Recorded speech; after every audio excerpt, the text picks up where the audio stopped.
بسم اللہ الرحمن الرحیم نحمدہ ونصلی علی رسولہ الکریم۔ اس سے پہلے فروع الایمان کی یعنی ایمان کی 77 شاخوں میں سے پہلی مجلس میں 30 شاخوں کا بیان ہو چکا ہے جو دل سے متعلق تھی، اور دوسری مجلس میں 7 شاخوں کا بیان ہو چکا ہے، 7 شعبوں کا بیان ہو چکا ہے جو زبان سے متعلق تھے، اور اب یہ تیسری اور آخری مجلس ہے۔ اس میں ان شعبوں کا بیان ہے جو باقی اعضاء سے متعلق ہیں، اور وہ 40 ہیں۔ 16 تو انسان کی اپنی ذات خاص سے متعلق ہیں، اور 6 اپنے اہل اور گھر والے اور اپنے متعلقین سے متعلق ہیں، اور 18 عام لوگوں سے متعلق ہیں۔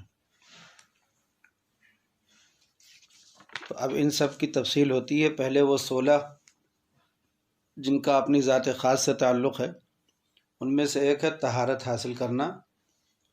طہارت معنی پاکی، طہارت حاصل کرنا، اس میں بدن کی پاکی، کپڑے کی پاکی، جگہ کی پاکی، وضو کرنا، غسل کرنا، جنابت سے یعنی جو مردوں کی ناپاکی ہوتی ہے اس سے، اور حیض اور نفاس سے جو عورتوں کی ناپاکی ہوتی ہے اس سے اپنے آپ کو پاک کرنا، یہ سب کچھ داخل ہے۔ دوسری چیز ہے نماز کا قائم کرنا، اس میں فرض اور نفل اور قضا نمازیں سب آ گئی۔ تیسری چیز ہے صدقہ دینا، اس میں زکوٰۃ، صدقہ فطر اور غریبوں کو یا اپنے دوست احباب کو کھانا کھلانا اور اپنے مہمانوں کو کھانا کھلانا، یہ سب چیزیں داخل ہیں۔ قربانی بھی اس میں ہے۔ چوتھی چیز ہے روزہ، فرض روزہ، نفل روزہ، نذر کا روزہ۔ پانچویں چیز ہے حج اور عمرہ۔ چھٹی چیز ہے اعتکاف، شب قدر کو تلاش کرنا بھی اس میں آ گیا۔ اور ساتویں چیز ہے اپنے دین کو بچانے کے لیے کہیں بھاگ نکلنا، اس میں ہجرت بھی آ گئی۔ بھاگ نکلنے سے کیا مراد ہے وہ آگے ہم وضاحت کریں گے۔ آٹھویں چیز ہے نظر پوری کرنا۔ نویں چیز ہے قسم کا خیال رکھنا، جو آدمی قسم کھاتا ہے اللہ کی قسم کھا لی تو اس کا خیال رکھنا۔ 10ویں چیز ہے کفارہ ادا کرنا۔ 11ویں چیز ہے بدن کو چھپانا نماز میں اور غیر نماز میں، یعنی ستر کا بیان ہے۔ اور 12ویں چیز ہے قربانی کرنا۔ 13ویں چیز ہے جنازے کی تجہیز و تکفین و تدفین۔ 14ویں چیز ہے دین ادا کرنا، قرض ادا کرنا۔ 15ویں چیز ہے معاملات میں سچائی اختیار کرنا اور ناجائز معاملات سے بچنا۔ 16ویں چیز ہے سچی گواہی دینا اور اس کو نہ چھپانا۔ اور وہ جو 6 چیزیں ہیں اپنے متعلقین سے متعلق، ان میں ایک ہے نکاح سے عفت حاصل کرنا، دوسرے اہل و عیال کے حقوق ادا کرنا، اس میں غلام اور نوکر سے، خدمت گزار سے نرمی اور لطف کرنا بھی آ گیا۔ تیسری چیز ہے والدین کی خدمت اور ان کو ایذا نہ دینا۔ چوتھی چیز ہے اولاد کی پرورش کرنا۔ 5ویں چیز ہے رشتہ داروں سے حسن سلوک کرنا۔ 6ٹھی چیز ہے اپنے آقا اور مالک کی اطاعت کرنا۔ اور 18 جو عام لوگوں سے متعلق ہیں وہ ان میں سے ایک ہے حکومت سے عدل کرنا، دوسرے مسلمانوں کی جماعت کی اطاعت کرنا، تیسرے حاکموں کی اطاعت کرنا، چوتھے لوگوں میں اصلاح کر دینا۔ اس میں جو باطل فرقے کے لوگ ہیں ان کے ساتھ معاملہ کرنا بھی شامل ہے۔ 5ویں چیز ہے نیک کام میں مدد دینا۔ 6ٹھی چیز ہے نیک بات بتلانا۔ 7ویں چیز ہے بری بات سے منع کرنا۔ 8ویں چیز ہے جہاد کرنا، اس میں سرحد کی حفاظت بھی آ گئی۔ 9ویں چیز ہے امانت ادا کرنا، اس میں جو خمس نکالتے ہیں یا عشر وغیرہ نکالتے ہیں وہ بھی آ گیا۔ ایسے ہی قرض، 10ویں چیز ہے قرض دینا کسی ضرورت مند کو۔ 11ویں چیز ہے پڑوسی کی خاطرداری کرنا۔ 12ویں چیز ہے اچھے معاملے کو اچھی طرح کرنا۔ اور 13ویں چیز ہے مال کو اس کے موقع پہ خرچ کرنا، اس میں فضول خرچی سے بچنا بھی آ گیا۔ 14ویں چیز ہے سلام کا جواب دینا۔ 15ویں چیز ہے چھینکنے والے کو جواب دینا، یعنی جب وہ الحمدللہ کہے تو جواب میں رحمک اللہ کہنا۔ 16ویں چیز ہے لوگوں کو نقصان نہ پہنچانا۔ 17ویں چیز ہے لہو و باطل سے بچنا۔ 18ویں چیز ہے ایذا دینے والی چیز جیسے کانٹا، ڈھیلا، اینٹا وغیرہ راستے سے ہٹا دینا۔ اور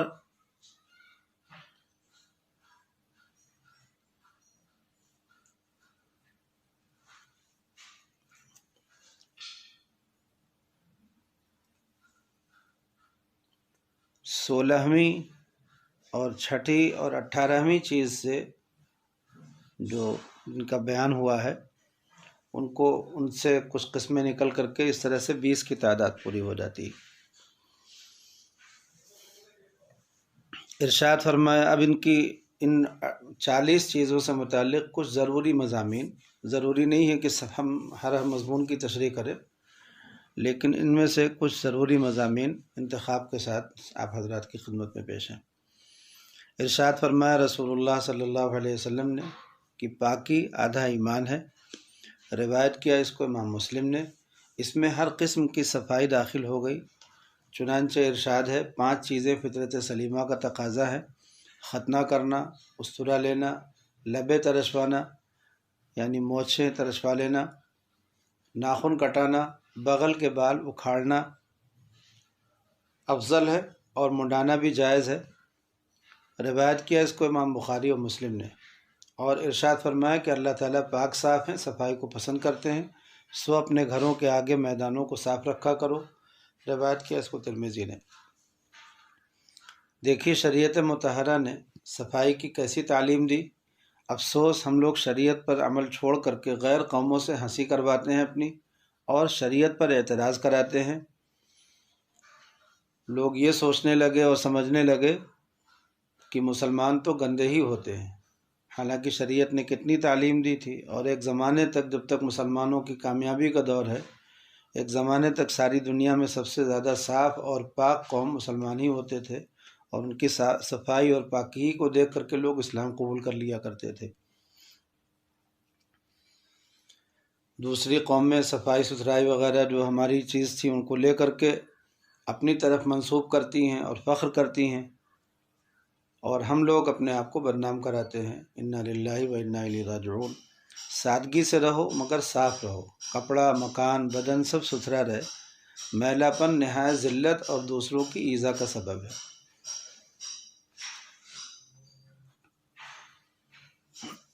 نماز کی فضیلت کے سلسلے میں مختلف روایات ہیں، اور حضرت نے آگے ان کی تفصیل ذکر کی ہے۔ اس میں خاص طور پر یہ ہے کہ اپنی اولاد کو نماز کا حکم کرو جب وہ 7 برس کے ہو جائے، اور ان کو نماز کے لیے مارو جب وہ 10 برس کے ہو جائے۔ علیحدگی کرو ان کے درمیان بستروں میں، یعنی جب وہ ہوشیار ہو جائیں تو ان کو الگ الگ بستروں پہ سلایا کرو۔ اب آگے حضرت نے نماز سے متعلق کچھ تفصیل کی ہے۔ پھر ہے صدقے کا بیان۔ حضرت ابو ہریرہ رضی اللہ تعالیٰ عنہ سے روایت ہے، آپ صلی اللہ علیہ وسلم نے ارشاد فرمایا کہ جس شخص کو اللہ تعالیٰ نے مال دیا ہو اور وہ اس کی زکوٰۃ نہ دیتا ہو، قیامت کے دن وہ اس کا مال ایک گنجے سانپ کی شکل بنا دیا جائے گا جس کی آنکھوں پر نقطے ہوں گے۔ ایسا سانپ بڑا زہریلا ہوتا ہے، وہ اس کے گلے میں بمنزل توق کے ڈالا جائے گا، پھر اس شخص کی دونوں بانسیں پکڑے گا اور کہے گا میں تیرا مال ہوں، تیرا خزانہ ہوں۔ پھر آپ نے وہ آیت تلاوت فرمائی وَلَا تَحْسَبَنَّ الَّذِينَ يَبْخَلُونَ الی آخر الآیہ۔ روایت کیا اس کو امام بخاری نے۔ اس میں زکوٰۃ سے متعلق بہت سے لوگ ہیں جو کوتاہی کرتے ہیں اور یہ ڈرتے ہیں کہ روپیہ کم ہو جائے گا۔ صاحب و تجربہ ہو چکا ہے کہ زکوٰۃ و صدقہ دینے سے مال کبھی کم نہیں ہوتا۔ اگر اس وقت کسی قدر نکل جاتا ہے تو دوسرے موقع پر اس سے زیادہ آ جاتا ہے، حدیث شریف میں بھی یہ مضمون آیا ہے۔ دوسرے یہ کہ اپنے نفس کے مزے کے لیے ہزاروں روپیہ خرچ کر ڈالتے ہیں، وہ بھی تو کم ہی ہوتا ہے۔ اور سرکاری ٹیکس اور ان سب چیزوں میں بہت کچھ دینا پڑتا ہے، وہ بھی تو آخر اپنے مال میں سے کمی ہی ہوتی ہے، نہ دو تو باغی و مجرم قرار دیا جاؤ۔ تو اگر اللہ تعالیٰ کی طرف سے حکم آ جائے تو اس کو بھی خدائی ٹیکس ہی سمجھ کر کے ادا کر دو۔ تیسری بات یہ ہے کہ بظاہر ایسا لگتا ہے کہ کم ہو گیا، مگر حقیقت یہ ہے کہ جو 2.5% اللہ کے دربار میں اللہ کے غریب بندوں تک پہنچا اور اللہ کے خزانے میں جمع ہوا، اللہ تعالیٰ اس کو بڑھاتے رہتے ہیں اور وہ آخرت میں بہت بڑھا کر کے دیں گے۔ اس بڑھوتری کو دیکھ کر کے تو پھر آدمی حسرت کرے گا کہ کاش ہم نے دنیا میں اپنا سارا مال ہی اللہ کے راستے میں صدقہ کر دیا ہوتا۔ ایسے ہی اس طرح سے بھی سوچنا چاہیے کہ اپنے مال کی حفاظت کے لیے آدمی چوکیدار رکھتا ہے اور چوکیدار کو تنخواہ وغیرہ دیتا ہے، یہ بھی تو ایک خرچہ ہوتا ہے۔ اس 100 روپے کی حفاظت کرنے کے لیے اگر 2.5 روپیہ حفاظت میں خرچ ہو جائے مال کی حفاظت کے لیے تو کیا حرج ہے؟ حدیث شریف میں ہے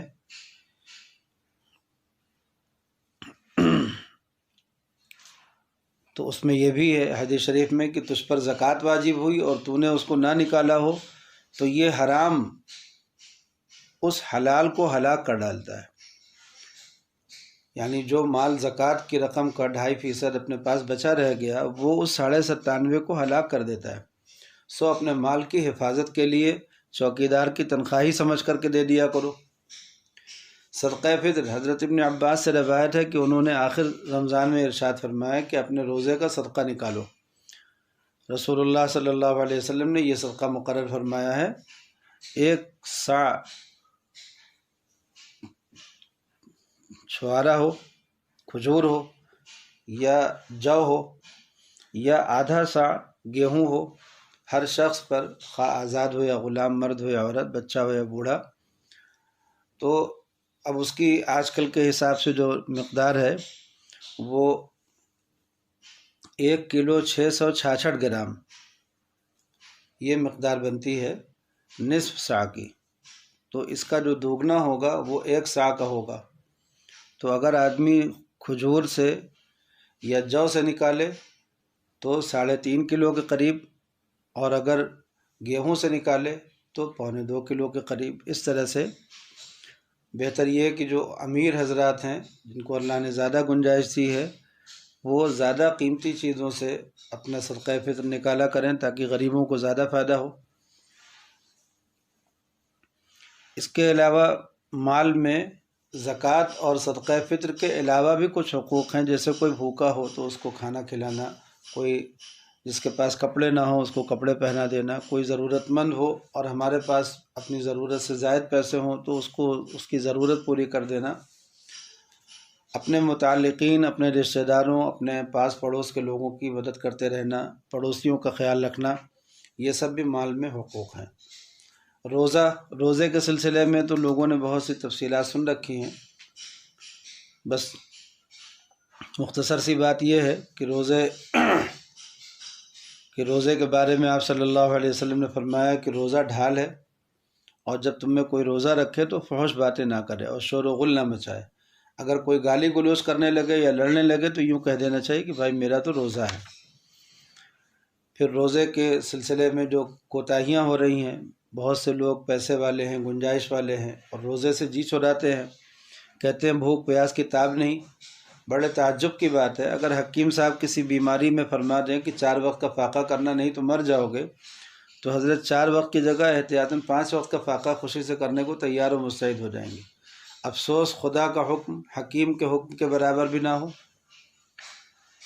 اب اس میں روزے میں بھی فرض روزے ہوتے ہیں، جیسے رمضان شریف کا روزہ، نظر کا روزہ، کفارے کا روزہ اور قضا کا روزہ، اور جو جانور لے جاتے ہیں حج میں، حدی جس کو بولتے ہیں، تو اس کے بدل کا روزہ، اور ایک نفل روزے ہیں جس میں عید کے 6 روزے ہیں، ذی الحجہ کے 9 دن ہیں، خاص طور پر اس میں عاشورہ کا روزہ، شعبان کی 15ویں تاریخ کا روزہ، محرم کا روزہ، اور باقی غیر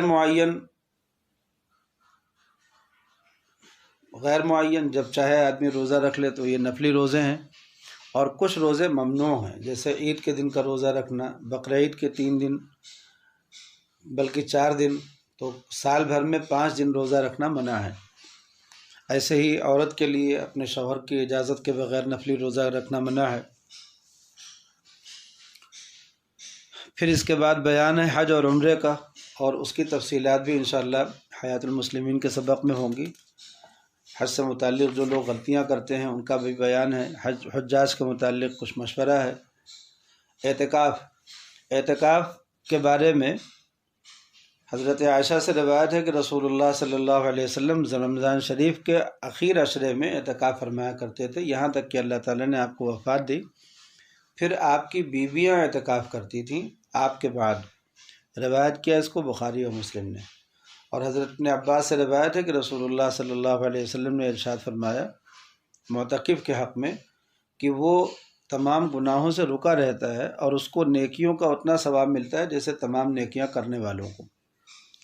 اعتکاف کی غرض کیا ہوتی ہے؟ اعتکاف کی غرض ہے شب قدر کو تلاش کرنا اور اللہ کے چوکھٹ پر اور دروازے پر جا کر کے پڑ جانا کہ وہ اپنے گناہوں کی معافی کرا کر کے ہی اٹھنا ہے۔ اس کے لیے ضروری ہے کہ آدمی عبادت میں اور توبہ میں اور استغفار میں اور ذکر میں اپنے اوقات کو گزارے۔ بعض لوگ اعتکاف کے معنی یہ سمجھتے ہیں کہ 10 روز تک مسجد میں مقید رہے، چاہے وہاں بیٹھ کر دنیا بھر کی خرافات میں مشغول رہے، ویڈیو کا اور موبائل کا غلط استعمال کرے، آپس میں فضول باتیں کرے۔ ایسا اعتکاف تو محض صورت بے معنی ہے۔ اعتکاف کا مغز کیا ہے؟ ذکر و فکر، مشغولی عبادت اور توبہ اور استغفار اور نماز کا انتظار، یہ سب چیزیں ہیں۔ طاق راتوں میں خاص طور پر شب قدر کا احتمال غالب ہوتا ہے، تو ان راتوں میں جس قدر ممکن ہو شب بیداری کرے۔ یہ ضروری نہیں کہ پوری رات جاگے، خاص زبان بھی لڑکھڑانے لگے، رکوع سجدے میں سہو بھی ہو جائے، نیند کے جھونکے سے گر پڑے۔ ایسی حالت ہو تو تھوڑی دیر کے لیے سو رہنا چاہیے۔ شریعت کا حکم یہ نہیں کہ اپنے آپ کو ہلاک کر ڈالو، بلکہ شریعت کا منشا یہ ہے کہ کاہلی اور بے رخی اور غفلت نہ ہو، بس اللہ کی دھن رہے۔ ایسے ہی ایک سبق ہے، شعبہ ہے ہجرت۔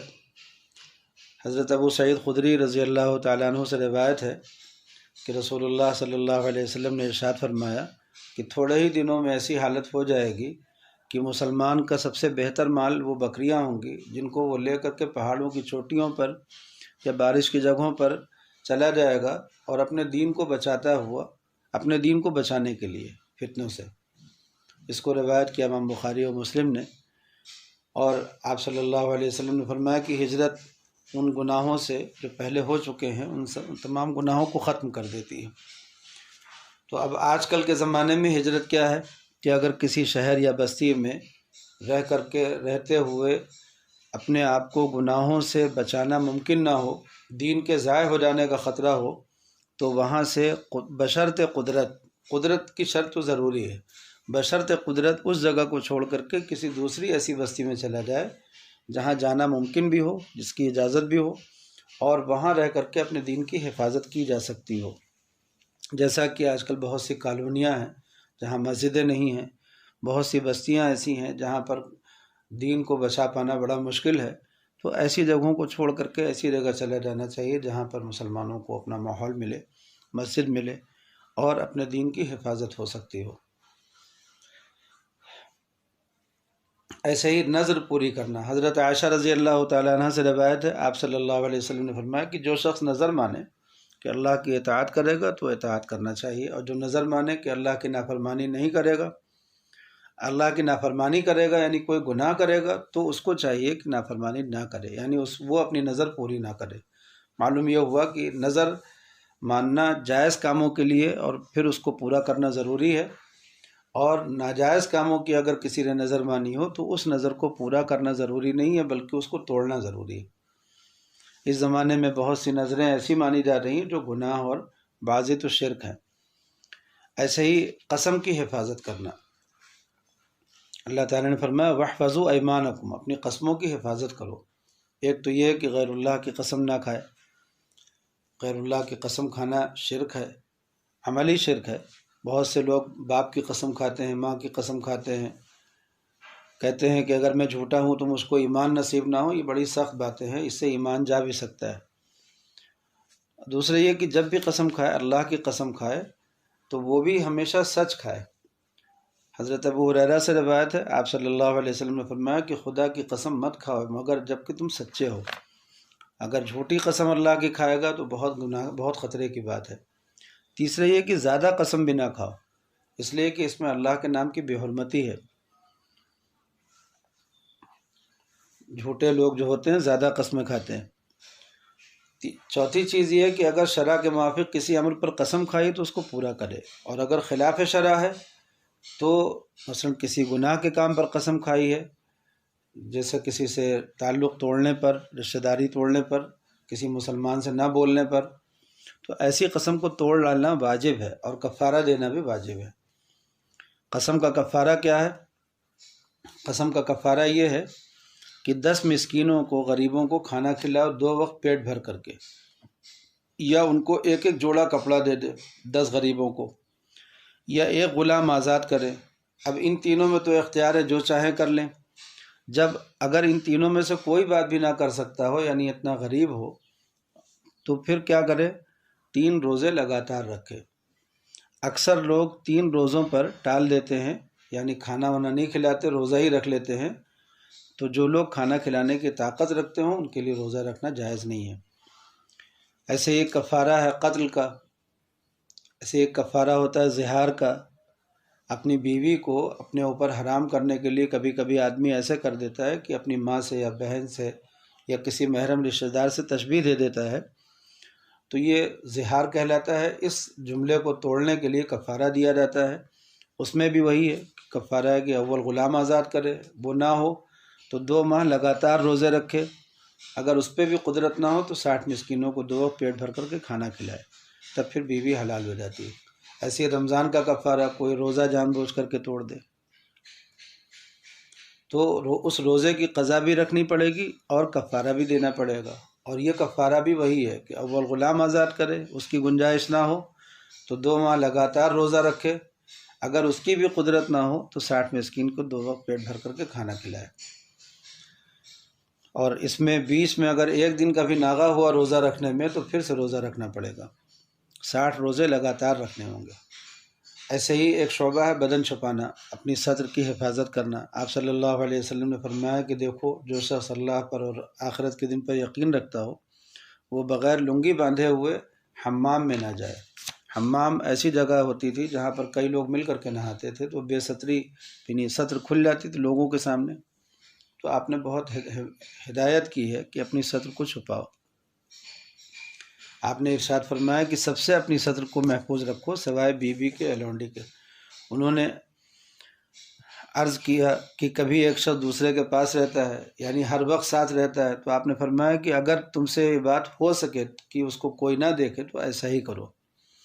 انہوں نے کہا کہ اگر ہم تنہا ہوں، تو آپ نے فرمایا کہ تنہائی میں بھی اللہ سے حیا کرو.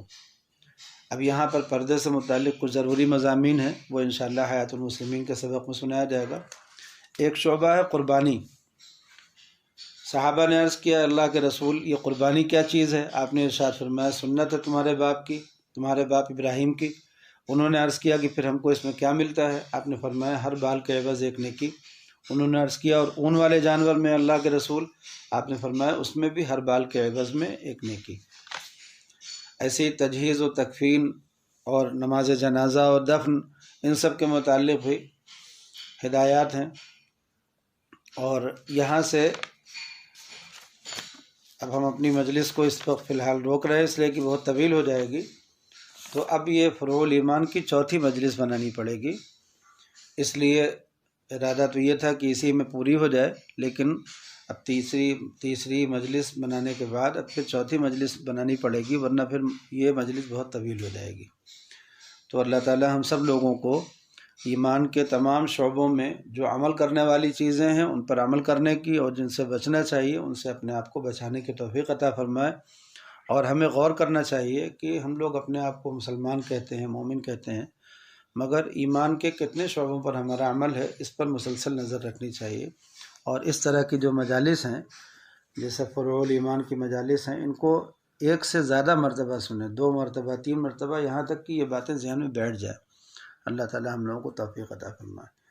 وآخر دعوانا ان الحمدللہ رب العالمین.